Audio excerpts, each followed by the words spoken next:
Welcome to Vigorous Mindset. I'm Coach Steve, and let's talk about perseverance, because that seems to be the limiting factor for everything and everybody nowadays, is that the lack of perseverance is keeping you away from your goals. And I see it a lot as a coach. It's people put in a certain amount of effort until they're close to their goals. Not girls, maybe girls is the goal, depending on what phase you are in life. You get close toward your goals and somehow they don't reach it. They don't get to that point because they don't persevere. They've wasted whatever amount of perseverance they had in the beginning, and they don't keep the grind going. And that's with anything in life. That's with making money and relationships, and whether it's getting big or getting shredded or getting both at the same time, getting the body you want. So let's take getting big. That's what I'm going through right now. So it's an easy way to explain it, right? It's off season. I have to eat. It's 3,600 calories. Some days it's too little. Some days it's too much. Yeah? You go by digestion. Sometimes you're stuffed. It's the exact same food. Some days you feel a little bit stuffed. Sometimes you feel hungry and capable to eat it. Now, I already know that at one point I'm going to plateau on weight, working weight during the workout, and that I need to increase my calories. And then it's going to be a job. 4,000 calories is going to be a job. Now, I've gone through this process many, many times, but some of you guys who want to be big and don't understand the amount of investment eating-wise that comes along with it, not talking about the training intensity yet, or perhaps the PED use, just purely from an eating perspective, eating turns into a job. And a lot of guys are never going to reach that point where they actually treat it as a job and progress beyond what they thought was capable, whether that's at their natural potential or on a minimal amount of drugs, just enough to facilitate the recovery, and grow lean in a calorie surplus to the point that their stomach is distended all freaking day. That's bodybuilding. That's bodybuilding, guys. And you can optimize your digestion completely, but you'll still get a little bit of distension because, at one point you'll reach a plateau where you can't gain any strength and you'll need to eat more. And how much food can you process at the same time? That's why, at one point the rate of growth is going to be determined by the amount of food you can eat. And I've seen it with so many guys. At one point, they just don't eat anymore. And I tell them during the off season, how's strength? Yeah, strength is a little bit stuck. What is your PED intake? Okay, 500 milligrams. And I look at their physiques and it's like, okay, they can still get plenty of recovery from this 500 milligrams of AES that you're taking. I'm taking 450 milligrams per week. And I know I can still get plenty of recovery from this dose. So you increase the food intake. But my appetite, I can't eat more. That's the perseverance, man. Treat it as a freaking job. Eat. You gotta eat. Yeah, you get watery. So what? So what? Your metabolic rate will be sky high. And by the time you start dieting, your metabolic rate is so high, you can diet on 4,000 calories and get lean. And now your appetite goes up, and that 4,000 calories will sound like a charm. And at one point, your metabolism will adapt, and you'll need to reduce the calories. Okay, great. So you'll still end up hungry, but you'll end up at maybe 1,000 or 500 calories more at 8% body weight, 6% body fat, compared to where you started dieting at a lower caloric intake. So you treat your off season like you do your contest prep or cutting phase, and that's going to determine how successful your next cut is going to be. Treat it as a job and persevere throughout the process that you need to stuff your face. I've got several videos about this, so I'm sure you guys can figure it out to get the most amount of food in your stomach to facilitate the metabolism and the recovery. And it's the same during prep. At one point, it starts to get hard. And then you need to persevere. You're going to get hungry. You're going to get moody. You're going to get lethargic. Your work is going to suffer. And then you'll have to find a way to grind through it. And that's what separates the guys from, the winners from the losers. Now, I found a way around it just by prepping a little bit slower. So you don't do as much cardio. You don't, no fat burners because it's not required when you slow cut. So you basically do what the naturals do. You cut slowly. You don't restrict your calories too much. you don't do excessive amounts of cardio, and that means it's going to take months. So be it, because now you're not too moody, now your libido doesn't get impacted, and you'll still recomp nicely, but it's just going to take twice as long, which means you'll need twice the amount of perseverance to get through the period to end up at the same destination. But during the time during your journey to get shredded, it didn't detract from your capability to have a good relationship. It didn't detract from your capability to make money, or how to interact with people. Because let's be honest, everybody that's gone through a contest prep and went full steam ahead, everybody completely alienates their relationships, their friends, and the people around them. And I've seen it happen so many times. In Holland, you can wear a hoodie, and then the big hat comes on and the hoodie, and the head is down, and that's 6 weeks of contest prep. And you say, well, what's going on with Steve? He's in contest prep. Oh, no wonder why he's so socially distant. Yeah, because it's a nightmare. And that's how the guys deal with it. That's the perseverance that they have, and as a result of that, you completely alienate all the people around you, of course. And hopefully, you don't treat them like. So they'll still be able to. They'll still be there when you do want to go out for a pizza after your contest or photo shoot or whatever.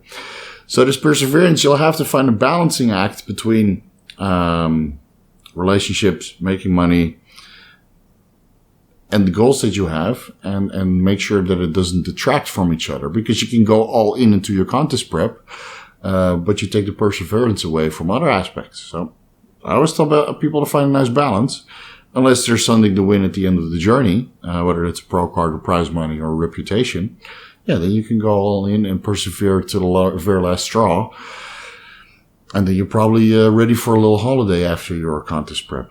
And it's the same with business. So let's take this YouTube channel, for example. We started at 1,500 subscribers. Now we're at 6,500.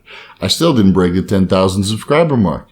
But my business has improved significantly because, basically it's advertisement. I'm going to be honest. All these videos are advertisement. They're barely monetizable. The YouTube income is not that significant.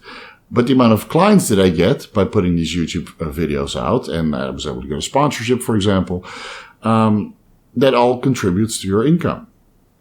Now, you can look at the YouTube channel as a sole source of income, which I know some of the YouTubers do. And then you'll need at least 100,000 subscribers to make a decent living off YouTube. But if you offer a service on top of what you're promoting on YouTube by making videos, you can actually increase your business way, way faster. And you'll have to see by your business model, whether that's a coaching or a private Facebook group or consultations or supplements or t-shirts or whatever else you can attach to the YouTube channel. You'll still need to persevere by building up your audience.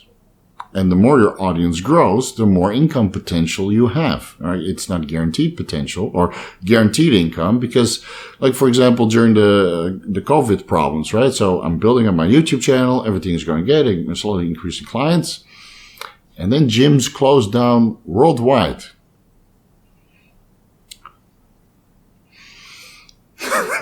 So it's unforeseen. It's not something you can expect as a coach because all your clients are going to the gym to make changes to their physiques. But who would have ever thought that all the gyms would close worldwide? I don't think anybody could have predicted that. So what happens as a result, you lose a decent amount of clients because they can't go to the gym. They want to postpone. They can't put in the work. Okay, I completely understand. And same as a service that you're not using, you don't want to pay for it. All right, that's the job I chose, right? People can't go to the gym. They don't want to have coaching. Fine. Now you can differentiate what I did. So I bought a home gym and started training at home. Now I got all the customers that had their own gym. I'm training at home. I know how to design a workout program at home. And all the customers who are financially secure to afford a home gym and the coaching service, they signed up before all the customers signed up or came back when the gyms opened again. So I was able to sustain my income, all right, by perseverance. I just kept going. How many guys do you know around you who quit during COVID, whether that's from training or from business. Oh, my business is going down, and then they resort to, just being stuck at home playing video games. No, man, you don't quit. You just keep going, because life is a roller coaster. At one point, you're gonna go on the way down, and it's up to you. It's your responsibility to get yourself out of it again. So you don't quit. You just keep going. Even when it doesn't grow. You just keep going, because it will eventually, but it won't grow if you quit. And everybody that went back to the gym, if you're already going back to the gym, you'll see a couple people that look good, just as good as when the gym's closed. Some of them will look better because you took the opportunity to recomp or, really prove a point. Like, hey, nobody's going to take away my gym time under any freaking circumstances. So they went at it. Just what I do. I said, no government is going to decide where I'm going to train, so I buy a home gym. Yeah? It's my money, my responsibility, and my enjoyment in life to keep training on my pace. Nobody's going to tell me not to train. That's my enjoyment.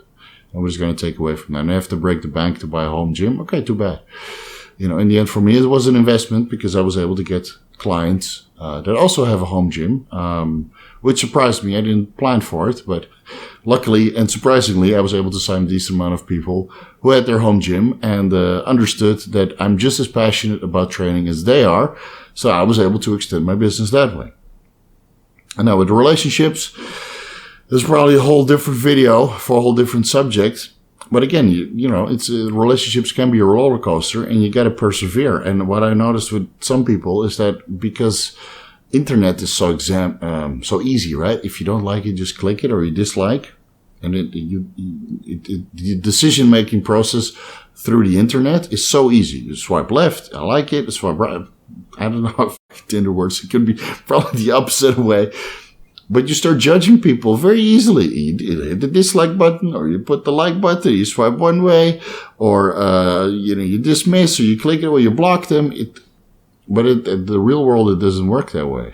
And in a relationship, you got to persevere. And when times are tough, you got to figure it out.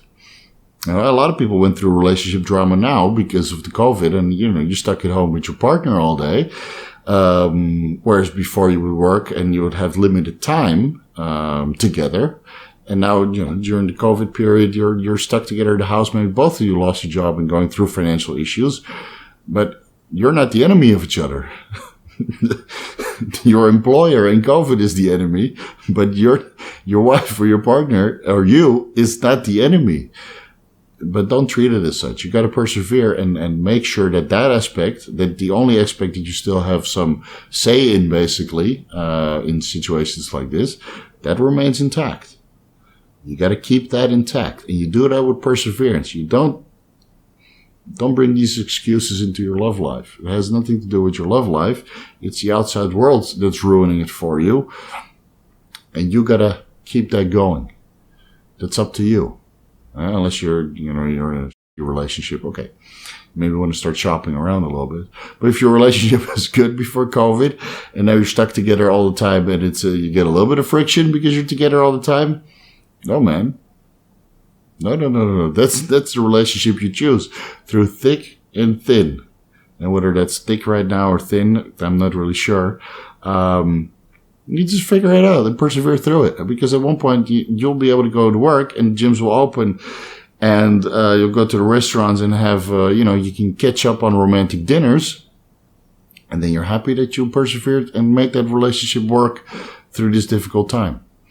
So again, it's not all bodybuilding related, but bodybuilding should teach you some perseverance to go through these struggles of life, because bodybuilding is not easy. No, it's definitely not easy. It's you can do it recreationally and go to the gym and tra-la-la your way through a workout and not pay attention to your diet and your nutrition and your supplementation and your blood work and pharmaceutical grade PEDs and everything else you have to micromanage.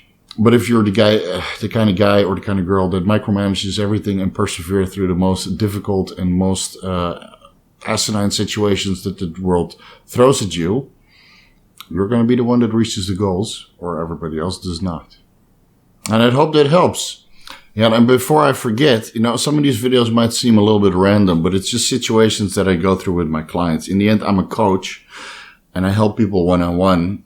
And sometimes I see situations that happens under, or with several clients at the same time.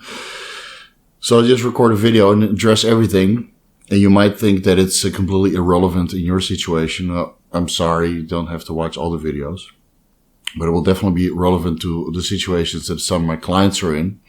Because life is up and down. And if I notice that several people are going through the up and downs of life and grinding through the roller coaster, then a video like this will go a long way. Trust me. And, maybe 10 years from now when you see this video, if you didn't go through the roller coaster yet, you didn't go through the grinder yet, and you see this video now, and then you'll see, Steve was onto something. Now I understand. Sometimes I get off topic. I hope you don't mind. Some of you guys like this kind of videos, and otherwise, we'll see from the view count. If you find it helpful in some sort of way, like, subscribe, hit the notification bell button. Let's get this YouTube video growing a little bit. If you're still here by the end of the video, thank you guys so much for watching, and I'll see you in the next one.